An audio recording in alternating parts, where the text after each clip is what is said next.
ko, pero may nagsabi sa akin na masyado rin mabait, katapos maraming people, his friends are taking advantage of him. Mabait si Martin Araneta. Sino mabait? Si BBM o si Martin? Baka si BBM. Ang mabait. I think hindi ako naniniwala na mabait si BBM. Kasi, bakit niya ginawa ito kay Sara Duterte? He begged her to be his running mate. Or siya ang vice president kung tatakbo si Sara president. Sara slid down. There were only 4 people in that room. BBM, Were you there? I mean, person A, and Sara. The person A told me. So, pinagbigyan ka na without even conditions kung kanino yung secretary of ganito, portfolio akin, ganyan. Wala daw demand si Sara Duterte. Tapos within 1 year, sinaksak mo na. Pinalitan mo yung speaker, dapat si GMA yung speaker. Kasi ang gusto talaga ni Martin Luther King Romualdez, siya ang speaker because he wanted to be the next president. So, inintriga niya ngayon si BBM. Na yan, si Sara, sasaksakin ka niya, and she's gonna topple you. Hello? Kung gusto siyang itapol ni Sara, why didn't she just run in the first place for president? Nandun na yun sa kanya, na silver, golden platter. Do you think that yung revelation ni Amy naka-apekto sa credibility ng presidente? Yung reputation ng Yeah. I think Amy's revelation put a period on everything, lahat ng mga questions sa ulo ng mga tao who care about our country. Natuldukan na parang, yun na. Ano magiging... You try to watch my PGMN episode since yesterday, it's still running now, when I challenge BBM to a hair follicle test. Because this is the only way na matigil to lahat. Sabihin lang, Take the test. ba't ayaw niya mag-test mo? Anong magiging effect nito sa presidency ni BBM? Yung revelation ni Amy? Then people will be more convinced na talagang he has very poor decision-making skills. Not only because he has no proper education. No degree. It's okay, if you don't have a degree, basta hindi ka nagsinungaling. Ha? Pero siya kasi, nagsinungaling siya. Na wala naman pala siya diploma. So, etong mga revelations ni Amy ay shows na si BBM is an unreliable leader. What kind of decisions is he making? Which proves to you na in the last 3 years, yun na nga, yung mga decisions niya, palpak, failure. Kaya tayo, we are in this state. Pero mo ba naman, awayin mo ba naman yung China dun sa ASEAN? Wala pang presidente yung nagkaganon. Never, di ba? Na pupunta ka sa ASEAN, magsispeech ka doon, alam mo na ang premier ng China nandun, binanatan niya yung China ngayon. Dahil sa occupation doon sa... Nilapitan naman niya Well, because he realized na mali siya. So, gapang siya doon, Gumapang. Gapang. Practically, gumapang siya doon 3 seats away. Gumapang siya doon para nagpakumbaba siya doon. Hindi ba naman... anong ibig sabihin yan? Yan ba ang commander-in-chief nyo? General Browner? Kung biglang napaning yan at sinabi sa'yo, move your troops to Taiwan. Move your... Pero Pilipino, mangimatay kayo dun sa Taiwan. Ano ba? Kalokohan. We're not ready for that. Nangimatay na nga kayo dito sa NPA at sa ISIS. Pupunta pa kayo doon. But, he's paranoid. And when you're president of a country, that's very, very dangerous. Attorney, sa tingin mo, tatapos ba si BBM sa term niya? A few weeks ago, when I saw all the rallies, sabi ko, hindi to tatapos ng term niya. Hindi to abot ng January. Pero ngayon, pag hindi nag-rally uli in the first 4 months next year, dapat mag-rally uli. So that we will be in the international news. Kasi kung hindi, kampante na siya na akala niya na appease niya na tayo. Yeah, but he has the full support of the military. Maybe.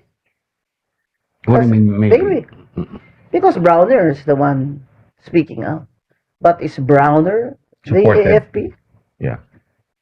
Dati naman ganun Parang Kay ganun. Erap, di ba? Si Browner supporter, pero hindi mo alam kung ang AFP supporting Dapat dati the kay Erap. person declaring that. Kay Erap, dati ganun din naman Last Lessons na yung, learned. last naman yung nag-ano silang army. Nauna naman talaga ang mga pulis, sina Reyes, di ba? Sina DLG, Reyes, also from the Harvard Kennedy School. Tapos sina White Coco, di ba? Yeah. So, Si White. ang ano lang dyan is, kailangan magprotesta uli. But imagine the Iglesia ni Cristo can mass up 1 million people in 2 days. Yeah. That's massive. Oo.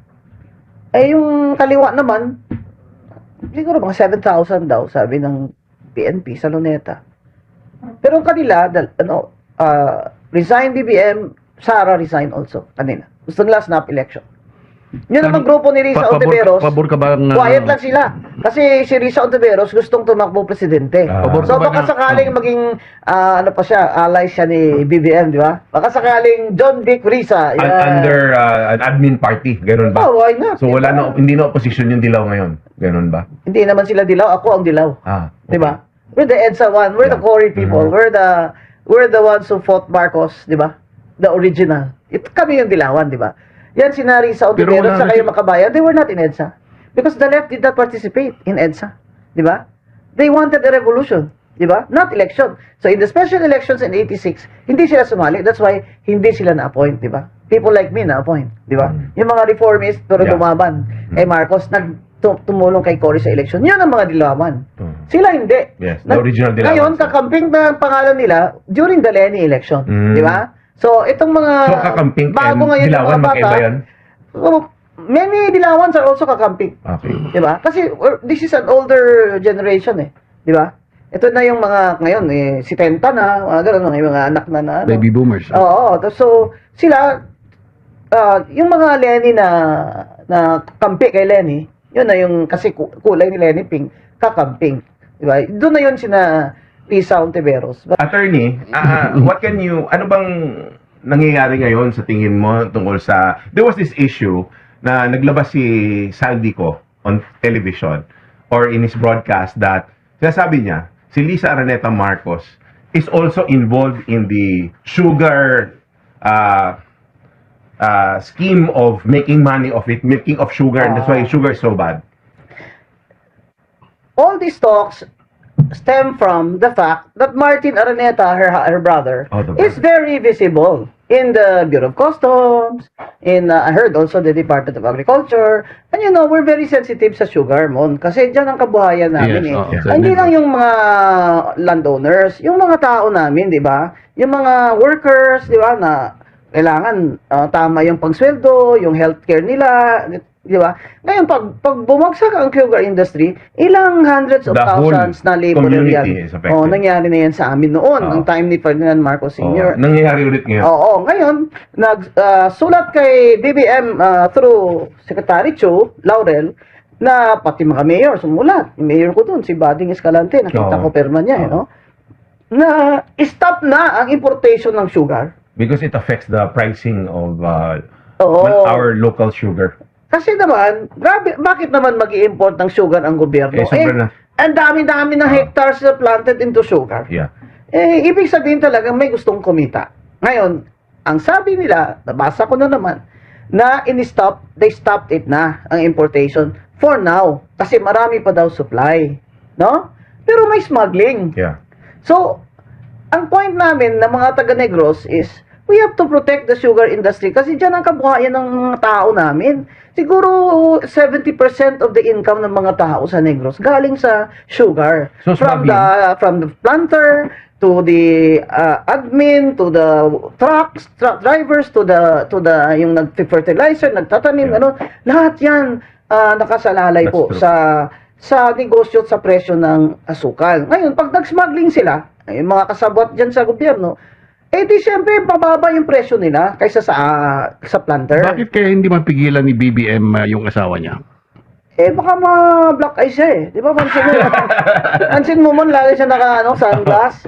Ako, pag nagsasunglass, Tama. pag mag-sunglass si BBM, sabi ko talaga, naku, Nasuntok mo. Kailan ba siya nakita? round 3, yung gano'n na. Kailan mo nakitang Logi kayo. palagi? Logi kayo naka-sunglass yun, ha? Hindi ko alam kung Versace yun, pero dapat mag-Versace ka, di ba? Bongbong, you're president, di ba? Parang, Pero para makapag-smuggling, I think kailangan yung tao na nag-uutos ng smuggling yan powerful. Kasi masyado industry itong kinakalaban mo eh. At saka hindi ka pwedeng mag-smuggling dyan, hindi ka may kasabwat sa Yeah. loob, may patron ka. Kasi it's not simple. You're fighting against an industry. Yes, You're killing an industry. Dadaan ka pa sa customs, Ah. di ba? Dadaan ka pa sa DA. Kaya yung sinasabi ni Secretary Chu Laurel na it's okay, okay na yan kasi may in the first place, why did you allow it? Yeah.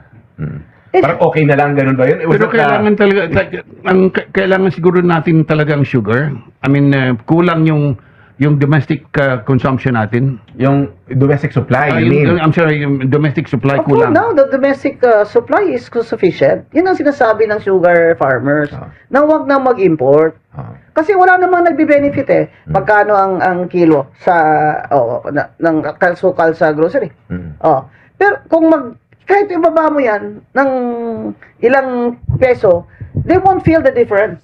Diba? Not so much. But the landowners, the planters, will feel it. Diba? Yeah. Kasi syempre bulk eh. Pero yung consumer will not feel it so Yeah. much. May Yeah. bababa lang siya ng mga 2 piso, ganyan. It's the sugar planters. Yes. Pero sa importation, may kumikita doon. Nang sinabi mong visible si Martin Araneta, are we saying na si Martin is one of the smugglers? Ganun ba? Not really. Not really. Because nobody has accused him. Baka naman na ginagamit lang yung pangalan niya. Anong tingin mo? I don't know. It's possible. But that rumor is too strong to be Yeah. false. You know? Kasi mayroon ako na pa ilang beses kung binanatan niya sa column